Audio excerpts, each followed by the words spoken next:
सिद्धानत्वादादिश्च चतुर्थाराधना फलम् क्रमेणाहं ध्रुवं वक्ष्ये स्वस्वरूपोपलब्धये। पंचपरमेष्ठी भगवान की, 2400 तीर्थंकर भगवान की, देवादिदेव हजार श्री चंद्र प्रभु भगवान की, परम पूज्य श्री अमित गति भगवंत की, परम पूज्य आचार्य श्री शांति सागर जी महाराज की, परम पूज्य आचार्य श्री विमल सागर जी महाराज की, परम पूज्य आचार्य श्री सन्मति सागर जी महाराज की, परम पूज्य आचार्य श्री अभिनंदन सागर जी महाराज की, परम पूज्य आचार्य गुरुदेव सुंदर सागर जी महाराज की, गुरुदेव समंत भद्र स्वामी की, मुनि श्री वीर सागर जी महाराज की।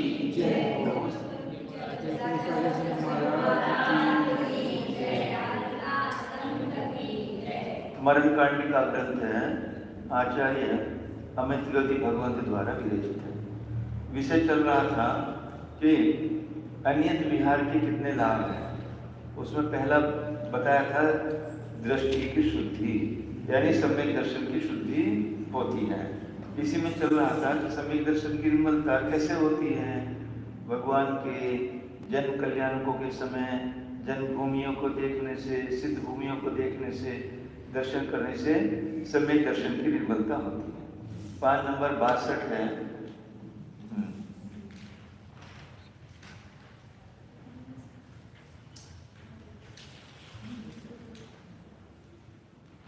62 नंबर पृष्ठ पर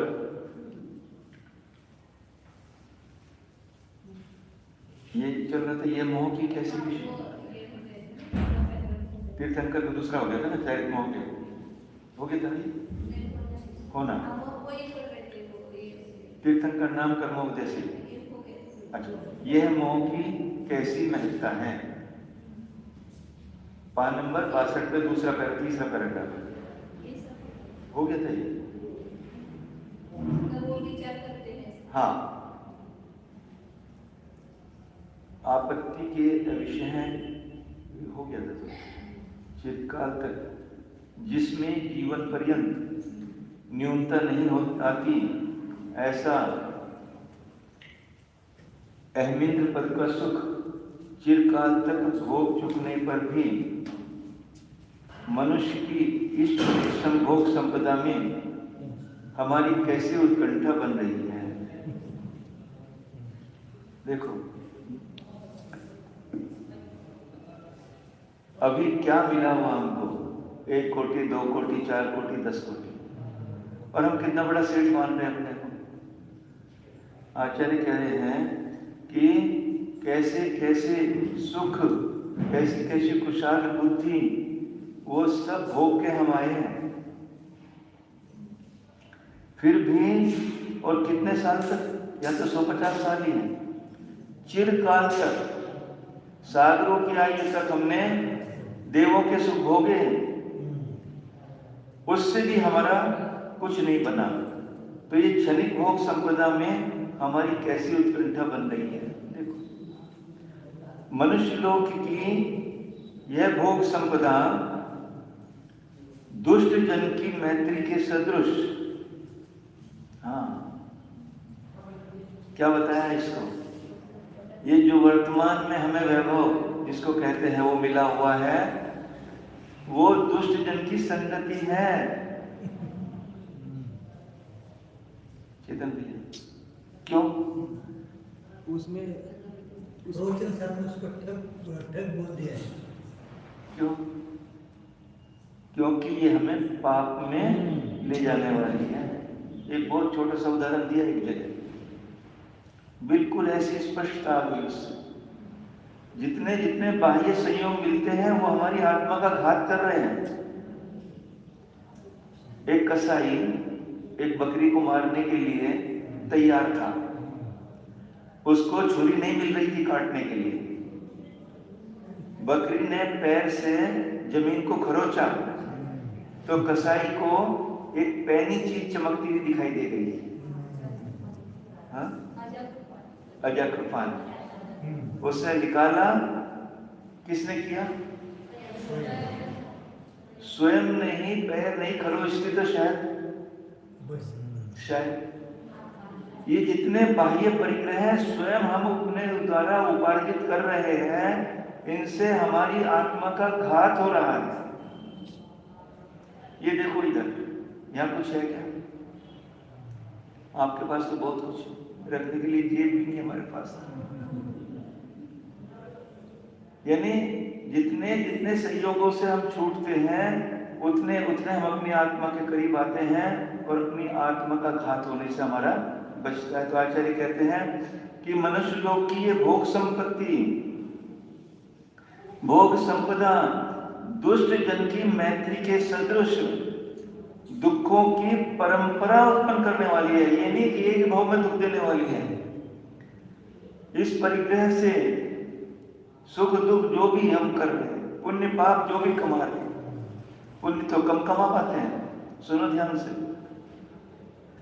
जो पुण्य के योग से संपदा मिली है, उससे पुण्य तो कम कमा पाते हैं, पाप ज्यादा कमाते हैं। बोलो भैया। हाँ, प्रति समय उसका भोग करके पाप ही कमा रहे हैं। और यदि इसको दान में, मुनियों के या ऐसे काम में लग जाए तो वो पुण्य का कारण बनेगी। पर ऐसा होता है क्या?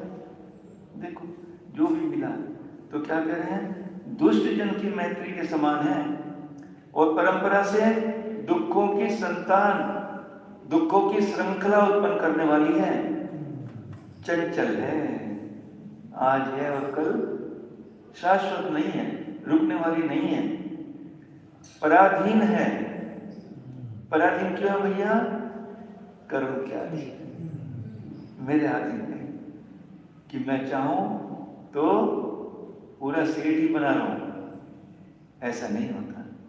कर्म का जब तक पुण्य कर्म का उदय है, कहा है ना, यदि तेरे कर्म का पुण्य कर्म का उदय है तो यमराज के दरवाजे पर भी तेरे गले में माला पड़ जाएगी, और यदि तेरे पाप का उदय है तो सिंहासन भी शूल बन जाएगा। तो पराधीन है। कुकवि की रचना सदृश सारहीन है। इस बाह्य संपदा में जैसे कोई ऐसे ही कवि कोई भी रचना करे और उसमें क्या सार है? बाह्य कोई भी बात करेगा, कुछ करेगा, हाँ? यानी अपने आत्म तत्व की उसमें कोई बात नहीं, बाह्य बाह्य लौकिक बातें तो सारहीन है, उसमें क्या सार है? तो ऐसे ये संपदा भी, इसमें कुछ भी सार कुकवि की रचना के समय समान सारहीन है, अनेक बाधाओं से युक्त है। चलो देखने में आ रहा रोजाना। यहाँ तो महाराष्ट्र में बहुत अच्छा है, हमारे यूपी और बिहार वगैरह में तो किसी लेडीज के गले में चैन तक नहीं मिलेगी। सब लॉकर की शोभा बढ़ाते हैं, पहन ही नहीं सकते। क्यों? घर से बाहर निकलते नहीं, अपार्टमेंट के नीचे आते नहीं, चैन स्नैचिंग हो जाती है। ये तो तोड़ के ले जाते हैं कान के। तो हमारे ऐसे इतना होता है। तो अनेक बाधाओं से युक्त है ये संपदा। चोर चुरा ले, बच्चे व्यसनों में फंस जाए, हाँ? अनेक प्रकार की बाधाओं से युक्त ये संपदा है। इसे हमने अनंत बार भोगा है। ओहो, कोई नई वस्तु नहीं है कि आज ही हमको मिली है ये। अनंतों बार। स्वर्ग में कितनी बार गए होंगे? हाँ भैया डॉक्टर साहब, नरक से ज्यादा स्वर्ग में जाते हैं। अनंतों बार ऐसे संपदा को भोगा है, एक दो बार नहीं। यहाँ भी मनुष्य लोक में भी आए तो सेठ बने होंगे, कुछ बने होंगे, बड़े संपदा बड़े सेठ के पुत्र बने होंगे, अनेकों बार इस संपदाओं को भोगा है, किंतु तृप्ति कभी नहीं हुई। देखो, तो फिर भी हम इसको गले लगाए हुए हैं। तो आचार्य कहते हैं इस मोह की कैसी महत्ता है। उसी समय जब भगवान दीक्षा लेने को होते हैं, जब भगवान वैराग्य हो गया कि ये केवल शरीर ही मेरा है, शरीर भी मेरा नहीं है, काया भी मेरी नहीं, तो बाहरी भोग सामग्री मेरी कैसी है। और उससे में क्या होता है? उसी समय शंख सदृश श्वेत वस्त्रधारी लोकांतिक देवों ने अपने अवधि चक्षु से देखा कि जिन देव स्वयं को और दूसरे भव्य जीवों को संसार समुद्र से पार उतारने के लिए एकदम तत्पर हैं। स्वयं तो उतरेंगे, उनको तो मोक्ष होना ही है, परंतु उनके दिव्य ध्वनि से कितने भव्य जीवों का कल्याण होगा उसमें तत्पर हैं। भगवान ने अनेक भव्य जीवों पर अनुग्रह करने वाले महत कार्य पूर्ण करने का बीड़ा उठाया है। हाँ? वास्तव में क्या है? उन्हें चिंता है क्या? वो तो केवल निज आत्मस्वरूप में लीन, आत्म ध्यान में लीन होने के लिए जा रहे हैं, पर उनकी मुख मुद्रा को, उनके शरीर की मुद्रा को देख करके अनेक जीव कल्याण कर लेते हैं। वैसे भी जिधर विहार करते हैं उनके शरीर की स्पर्शित की हुआ वायु जिस जिस जगह पहुंच जाती है, व्याधि आदियां दूर हो जाती हैं। हमें भी इसकी अनुमोदना करनी चाहिए। ऐसा लोकांतिक देवों ने अवधि ज्ञान से जाना और ये विचार किया, क्योंकि पूज्य पुरुषों की पूजा न करना भी स्वार्थ का घातक है। पूज्य पुरुषों की पूजा नहीं करना तो क्या होगा? हमारा स्वयं का ही घात होता है।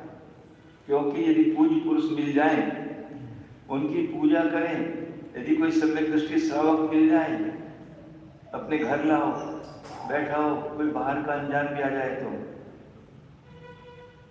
भोजन पानी को पूछ, सम्यक दृष्टि है। और कोई महान व्यक्ति आ जाए ऐसा, तो उसके गुणों का गुणानुवाद करना ही चाहिए। तत्काल आकर उन्होंने भगवान के वैराग्य की स्तुति की। भगवान को वैराग्य हुआ, यानी वैराग्य वर्धनी स्तुति। हे भगवान, आपने भला विचार किया, ये संसार में कुछ नहीं है, आप तो अनेकों भव्य जीवों को उतारने वाले, अनेक प्रकार से वो तो बहुत पारगामी होते हैं, बहुत विद्वान होते हैं लोकांतिक देव। उन्होंने अनेक प्रकार से भगवान की स्तुति की। उसी समय इंद्र का आसन कंपायमान हुआ जब लोकांतिक देवों ने स्तुति की। तो सिंहासन से उठ एवं 7 पद आगे जाकर उन्होंने उसी दिशा में समीचीन धर्म तीर्थ के प्रवर्तन करने में उद्यत शरणागत भव्य जीवों की रक्षा करने वाले एवं अलौकिक नेत्रों से विशिष्ट जिन देव को नमस्कार किया। सोधर्म इंद्र ने वहीं अपने आसन जैसे कंपायमान हुआ, अवधि ज्ञान लगाया कि वो भगवान का अब दीक्षा कल्याण मनाने जाना है। कितनी प्रसन्नता होती है उसको कि आज एक भव्य जीव ये दीक्षा ग्रहण करेंगे और अपना इसी भाव में मोक्ष को प्राप्त करेंगे। पश्चात भेरी बजवाई और नाना प्रकार के छत्र, शस्त्र, वस्त्राभूषण और वाहनों के साथ वहां से चले। ये सब उसका प्रोटोकॉल है ना। एक पंत प्रधान के पीछे 10-5 गाड़ी आगे पीछे है, उसको जरूरत नहीं, बॉडीगार्ड वगैरह सब है, परंतु ये उसका वैभव दिखाने के लिए, तो यशोधर मित्र का वैभव दिखाने के लिए इतने देव गाजे बाजे ये सब लेकर वो वहां से चले। अन इंद्रो राजाओं के साथ सोधर्म इंद्र ने राजमहल के द्वार पर पहुंच चमर, छत्र आदि इंद्रत्व के सब चिन्हों को दूर कर, अब उसका सर हटा दिया वैभव, क्योंकि जिन देव के वैभव के सामने सारे वैभव फीके हैं, कुछ भी नहीं है। हम क्या करते हैं, हम ज्यादा अपना दिखाते किसी के यहाँ जाके, और उसने सब हटा दिया अपना, एक सामान्य व्यक्ति की तरह द्वारपाल से सब चिन्हों को दूर करके द्वारपाल से अपने आने का समाचार निवेदन कराया। आज्ञा मिलने पर तत्काल इंद्र धर्मचक्र के प्रवर्तक जिनदेव के समीप पहुंचा।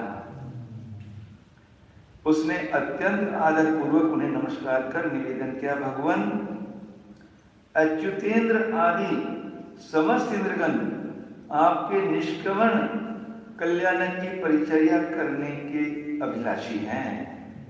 यानी पूरा इंद्र परिवार यहाँ पर आपकी सेवा करने के लिए आया है।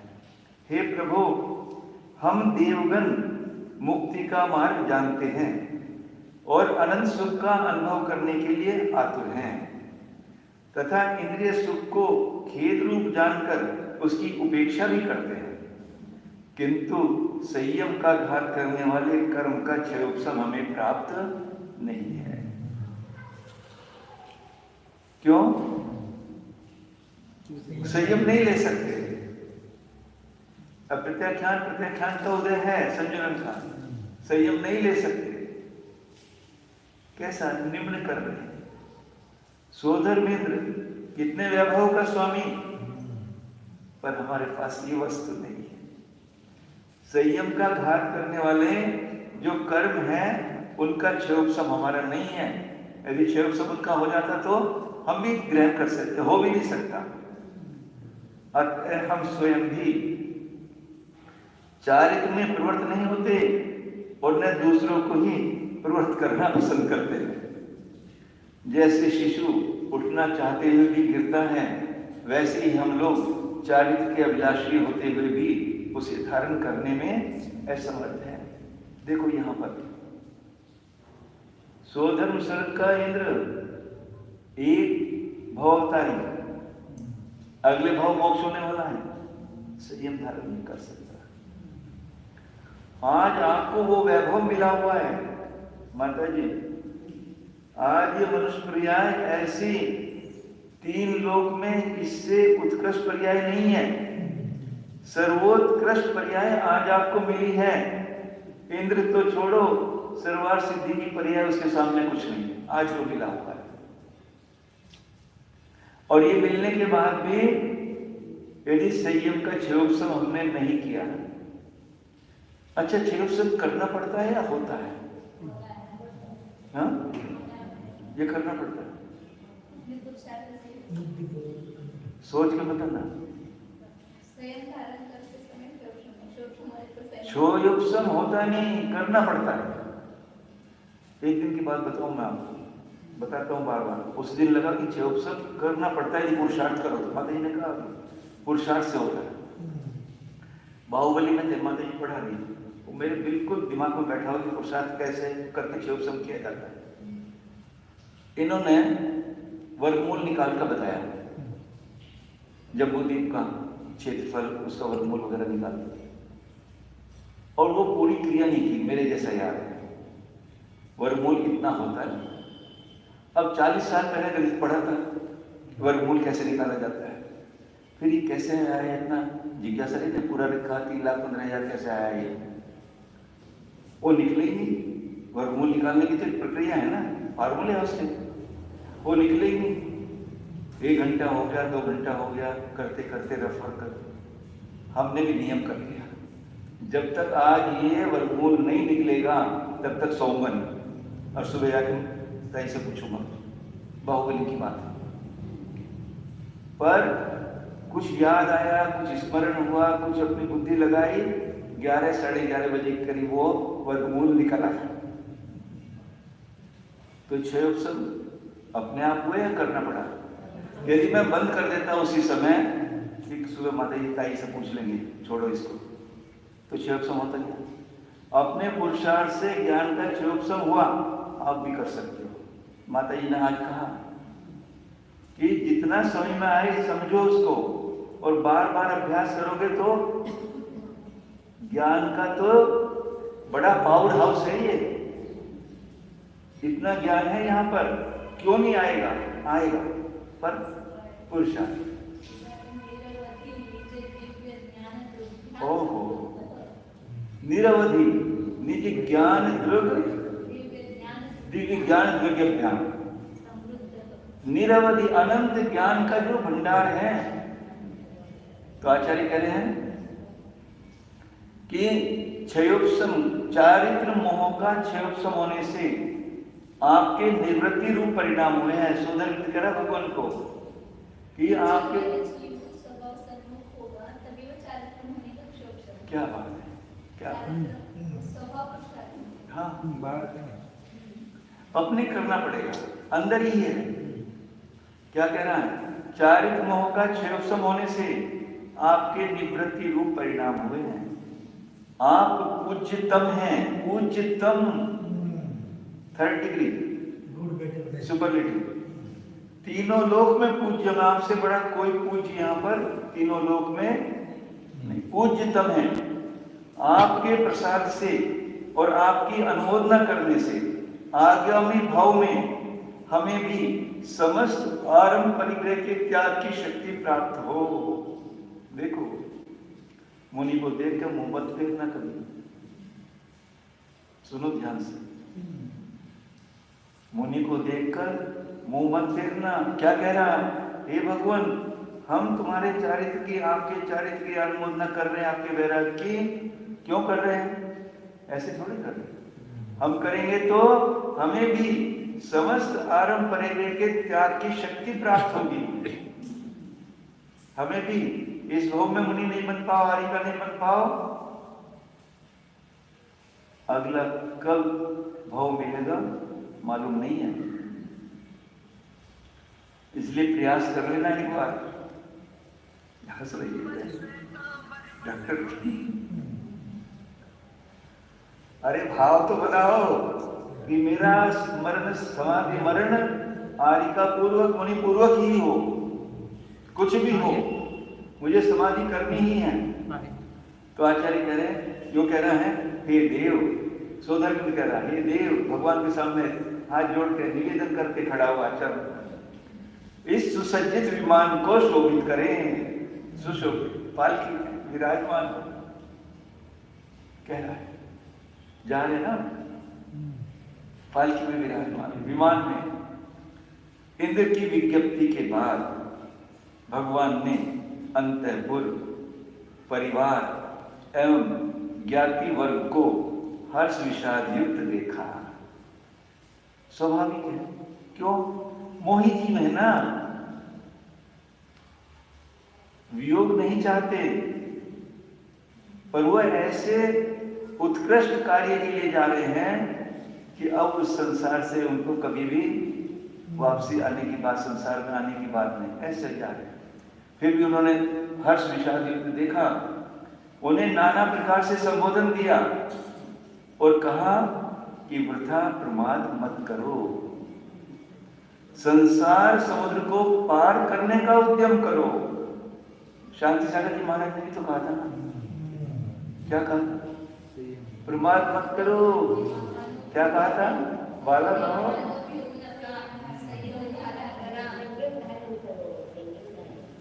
ये कह रहे, संसार समुद्र को पार करने का उद्यम करो। कैसे होगा संसार समुद्र पार? घर में रहकर,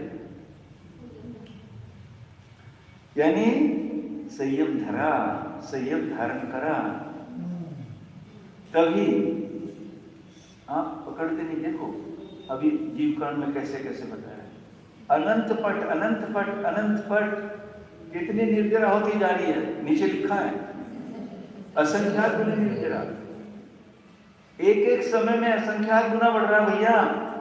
अभी असंख्यात का तो पता ही नहीं हमें कितना है। हाँ भैया, मालूम है कि असंख्यात कितना है? आने वाला हो चैप्टर, तब आंखें खुलेंगी और हृदय पर हाथ रख लेना अपना, इतनी धड़कन बढ़ती है। संख्यात, संख्या को सुनने में ही कितनी बड़ी संख्या है। संख्यात और असंख्यात तो कितनी पट है, बहुत बड़ी संख्या है। ऐसे कर्मों की असंख्यात असंख्यात गुनी निर्जरा होती है। कब? संयम धारण, हाँ, संयम धारण करने से हाँ,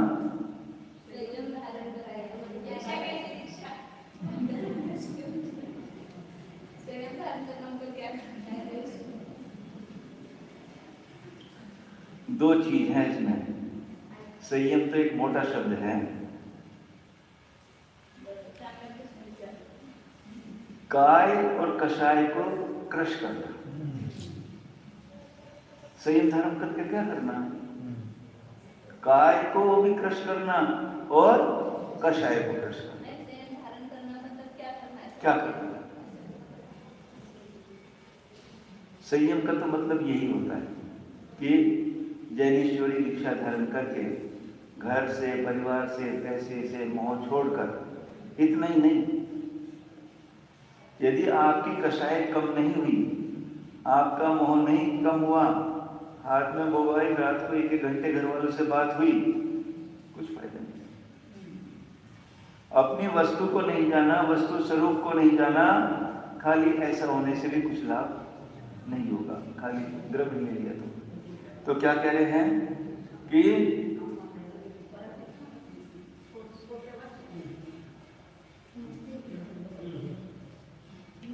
हाँ, फिर वो उन्होंने नाना प्रकार से उन्हें संबोधन दिया, सबको ही संतुष्ट करते हैं।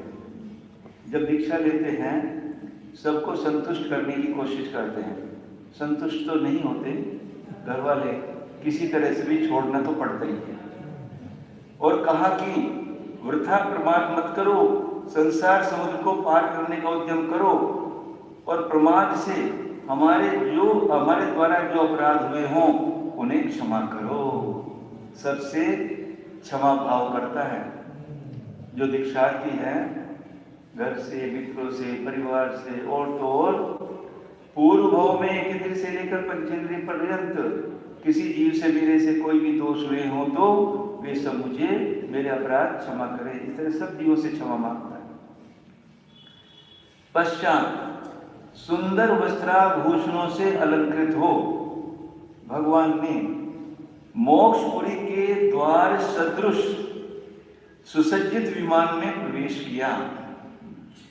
अपने कंधों पर ले जाए जाने वाले विमान को देवों ने किसी रम्य प्रदेश में उतारा, ले गए वन में किसी सुंदर जगह पर। उत्तर की ओर मुख कर तथा सिद्धों को नमस्कार कर भगवान ने अंतरंग बहिरंग परिग्रह का त्याग कर मन, वचन और काय से रत्नत्रय धारण कर लिया। इस प्रकार के निष्क्रमण कल्याणक को, यानी दीक्षा कल्याणक को जो यतिजन देखते हैं उनका सम्यक विशुद्ध हो जाता है।